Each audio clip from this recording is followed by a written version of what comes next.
The Fly in the Jar. Welcome, listeners, to Tales from Beneath the Shadows, where the line between reality and nightmare blurs. Tonight, we dive into a story that will chill you to the bone, lingering in your mind long after the lights go out. This is the tale of Han, a young woman whose broken heart led her down a path so dark, it summoned something that should have stayed buried. Settle in, turn off the lights, and listen closely, for some things are listening back. Han was only 17, fresh out of high school, and already weary of life in her small town of Ton Hoa, Vietnam. Her family wasn't rich, but they weren't poor either, just getting by, with parents devoted to Chow Dai and grandparents who burned incense for Buddhist spirits. Caught between these beliefs, Han didn't know what she believed in. She only knew she wanted out. So, she packed her bags and headed to Saigon, landing a job at a trendy coffee shop chain called Hung Sa Phi.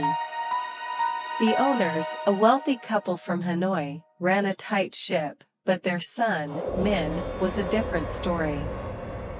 Min was 22, charming in a carefree way, with sharp cheekbones and a smile that made Han's heart flutter. He'd linger around the shop, flirting with the staff, especially Han. She was young, with bright eyes and a laugh that warmed the room. Min noticed.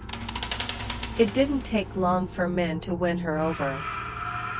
He'd stay after closing, offering to walk her home, spinning tales of grand plans that never came to fruition. Han fell deeply in love. She dreamed of a future with Min, perhaps a way out of her dead-end job.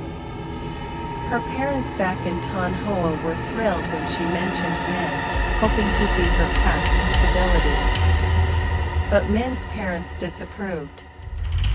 They were devout Catholics from a wealthy lineage, and Han's mixed family beliefs didn't sit well with them. Still, Min insisted he didn't care what they thought. He said he loved her. But love, as Han would soon learn, can be a lie hiding sharper truths. Min wasn't what he seemed. At first, Han thought it was just quirks. He was clumsy, spilling coffee, dropping trays, breaking things in the shop. His parents would roll their eyes, muttering about their useless son. Han laughed it off, finding it endearing. But then she noticed other things. Min was always glued to his phone, scrolling, texting, smirking at something she couldn't see. He brushed it off as just games, but Han's gut told her otherwise. One night, as they lay on his couch, she glimpsed his screen. A girl's photo. A flirty message, "You free tonight?" "No, girlfriend, don't worry." Her stomach dropped. When she confronted him, Min played it cool, laughing it off. "Babe, it's just a friend. You're overthinking it." His charm was a weapon, and Han, young and in love, let it disarm her. She forgave him. But the seed of doubt was planted. Months passed, and the cracks widened. Min's flirting didn't stop. Han caught him texting other girls, making plans behind her back. Each time, he'd beg forgiveness, and each time, she'd give in. She told herself it was love, that he'd change. But love can blind you to the shadows creeping closer. It was Han's 18th birthday, and she was buzzing with excitement. Min had promised to take her back to Ton Hoa to meet her family for Tet. They'd even bought bus tickets. But as the day approached, Min grew distant. His parents, especially his mother, made it clear they didn't want him going. "That girl's no good for you," his mother snapped, her voice dripping with disdain. "She's just after our money." Han ignored the insults, clinging to Min's promises. But on her birthday, he didn't call. Didn't text. She waited in her tiny apartment, dressed up, hoping for a surprise. By 3 a.m., she was done waiting. She grabbed his phone while he slept and scrolled through his messages. Her heart sank. There it was, texts to another girl, Thursday, from their friend group. "You free? Wanna grab a drink and see where the night goes?" Thursday's reply was firm, "Min, you're with Han. Stop this." Han's hands shook.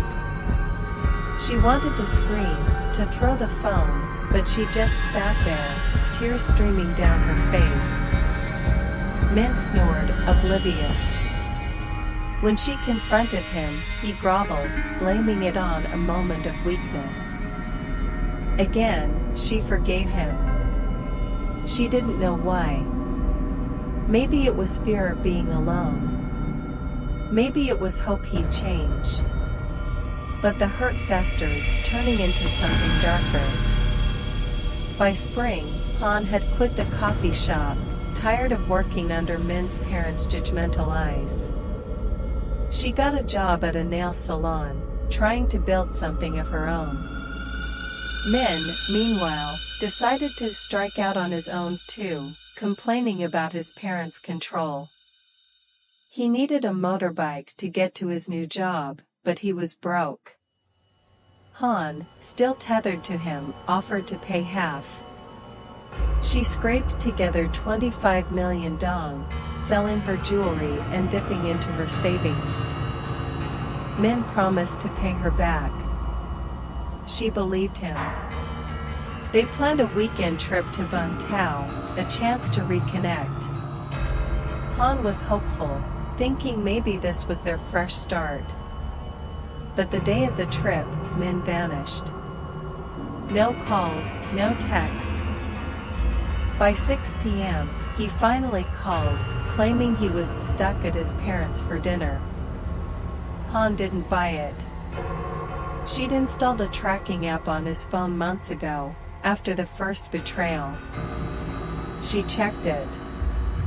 His location wasn't at his parents' house, it was downtown Saigon, in a bar. Han drove to the bar, her heart pounding. Through the window, she saw him. Min, laughing, his arm around Thursday, the same Thursday from their friend group. They were cozy, too cozy. Han's blood boiled. She called him, watching as he glanced at his phone, then ignored it. When he finally picked up, he lied again, "I'm just driving my mom around, babe. Be there soon." She didn't confront him. Not then. She sat in her car, tears streaming, watching him leave with Thursday. When he showed up at her apartment later, acting like nothing was wrong, Han's pain turned to rage. They went to Vung Tau with their friends, including Thursday, and the tension was palpable.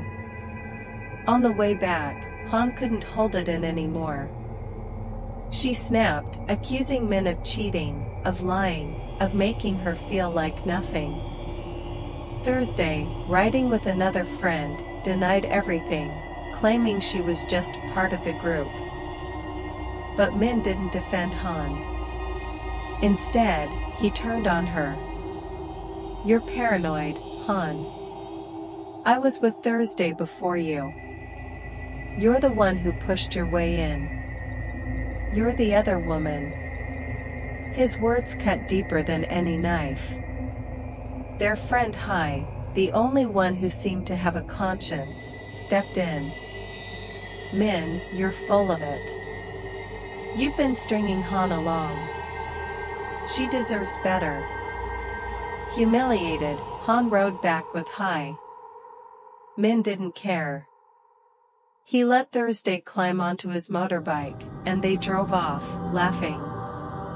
That was the moment Han's heart didn't just break, it shattered into something jagged and dangerous. Hai was kind, driving Han home and listening as she poured out her pain. "I hate him, Hai," she sobbed. "I hate men. I hate Thursday. I want them to suffer." Hai's face darkened. He hesitated, then spoke in a low voice. "There's someone who can help you, Han. My grandfather, he knows things. Old things. Things that can make people pay." Han froze. "What do you mean?" Hai's eyes darted around, as if checking for eavesdroppers. "He lives out in Vin Long, in an old house by the forest. He deals with spirits. The kind that can settle scores. But it's not cheap, and it's not safe. You sure you want this?" Han's rage outweighed her fear. She nodded. The next day, Hai drove her to a crumbling house in Vin Long, surrounded by gnarled trees. The air felt heavy, like it was pressing down on her chest. Inside, Hai's grandfather, Ong Kok, sat in a rocking chair, his eyes sharp despite his age. He didn't waste time. "You're angry, girl. I can smell it. Who hurt you?" Han told him everything, Min's lies, Thursday's betrayal, the humiliation. Ong Kok listened, his fingers tapping rhythmically on the chair. When she finished, he leaned forward, his voice a gravelly whisper. "I can give you what you want. Revenge. But it comes with a price. Not just money, something deeper. You ready for that?" Han nodded, her voice trembling. "I want them to hurt. Not die, just suffer." Ong Kok grinned, his teeth yellowed and uneven. "Then we'll call on the Thien Lin Ni.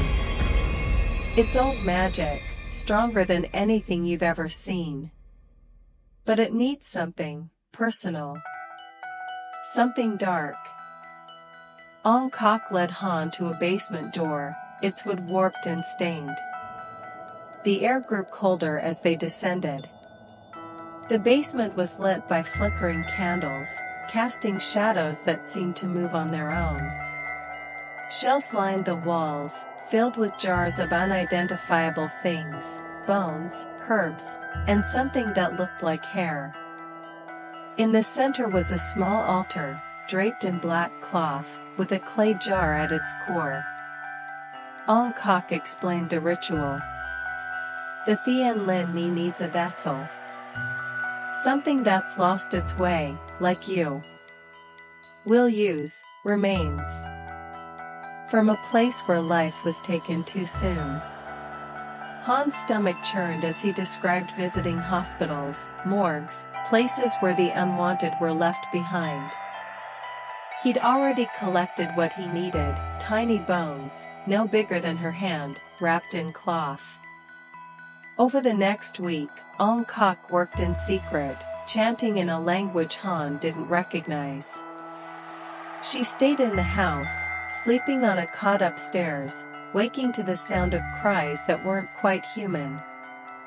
She'd always been sensitive to the unseen, goosebumps in certain places, a chill when she passed old graveyards, but this was different. The air in the house felt alive, watching her. Finally, Ong Kok called her downstairs. He handed her a bracelet made of small, polished bones, strung together like beads. "Wear this. It binds you to the Thien Lin Ni." Then he showed her the jar. Inside, crawling in circles, was a fly, bigger than any she'd ever seen, its wings shimmering green. "This is your child, Han. Call it. Bye. Feed it, care for it, and it'll do what you ask." Han stared at the fly, its eyes glinting in the candlelight. Feed it, what? Ong Kok's smile was unsettling. Life, girl. You'll know how. Han returned to Saigon, the jar hidden in her bag, the bone bracelet cold against her wrist. That night, she placed the jar on her nightstand and whispered, "Buy, make men and Thursday pay." The fly buzzed, louder than it should have, and she swore she heard a child's voice in her head, "Yes, mother." At first, nothing happened. But Han felt different, tired, drained, like something was sapping her energy. She'd wake to find the jar open, the fly gone, only to see it return by morning, bigger, stronger. She started hearing Bai's voice in her dreams, a small, plaintive child calling her mother, begging for food. Not food like bread or fruit, but something, alive. Ong Kok had given her instructions. To make Bai strong, she needed to feed him the essence of life, intimate moments, shared with others. The more she gave, the stronger Bai would become. Han, still burning with rage, didn't hesitate. She downloaded dating apps, met men, and did what Ong Kok told her. Each time, she'd feel Bai watching, his tiny form at the edge of her vision, lapping up the energy like a starved animal. Her life changed. Men she met became obsessed, showering her with money, gifts, attention. But it came at a cost. Han's health deteriorated. Her skin paled, her eyes grew hollow, and she was always cold, no matter how many blankets she used. At night, Bai would crawl into her ear, whispering about Min and Thursday, promising they'd suffer soon. Weeks later, Han's friend Gam called with news. Min got into an accident, Han. A bad one. He's in the hospital, all banged up. And Thursday, she's a mess. She showed up at his house, pregnant, screaming that he cheated on her with some other girl. His parents kicked her out. Han's heart raced. She should have felt guilty, but she didn't. She felt satisfied. That night, Bai appeared in her dream, a small boy with broken limbs, smiling. I pushed him, mother. For you. I made him fall. Want me to do more? Han laughed, tears in her eyes, and told him to keep going. But the victories were hollow. Han was fading. She couldn't focus at work, her friends noticed her frailty, and her new boyfriend, Hong, started asking questions.